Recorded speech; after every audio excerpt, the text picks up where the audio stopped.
नागपुरात अधिवेशनासाठी नव्या सरकारच्या स्वागतापूर्वी जय्यत तयारी करण्यात आली आहे। मुख्यमंत्र्यांच्या सचिवालयात महाराष्ट्र सरकारची फ्लॅगशिप योजना असलेल्या मुख्यमंत्री माझी लाडकी बहीण योजनेची भव्य रांगोळी काढण्यात आली आहे। याचाच आढावा घेतलाय आमचे प्रतिनिधी रजत वशिष्ठ यांनी। विधिमंडळाच्या हिवाळी अधिवेशनासाठी नव्या सरकारचा नागपुरात उद्या आगमन होणार आहे आणि नागपूरच्या मुख्यमंत्री सचिवालयामध्ये सरकारच्या स्वागतासाठी अशा पद्धतीने एक भव्य रांगोळी काढली जात आहे। मुख्यमंत्री माझी लाडकी बहीण योजना महाराष्ट्र सरकारची फ्लॅगशिप योजना आहे आणि या योजनेचं निवडणुकीमध्ये एक अत्यंत महत्त्वाचा योगदान आहे असं म्हटलं जातं आणि त्याच अनुषंगाने मुख्यमंत्री सचिवालयामध्ये अशा पद्धतीने या योजनेसंदर्भातली एक रांगोळी साकारली जात आहे। मला सांगा, किती वेळापासून तुम्ही ही रांगोळी साकारताय?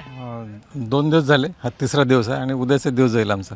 आणि ही जी रांगोळी आहे जवळपास 12 बाय 24 फुटाची आहे आणि याच्यामध्ये आम्ही नागपूर आणि यवतमाळचे कलाकार आहोत। आम्ही नागपूरचे आणि हे यवतमाळचे असा आमचा ग्रुप आहे। 5 जण मिळून आम्ही रांगोळी करतोय। मुख्यमंत्री माझी लाडकी बहीण योजना जी आहे ती महिलांसाठी अत्यंत महत्त्वाची योजना होती आणि त्या योजनेसंदर्भात सरकारकडून ही रांगोळी साकारली जात आहे।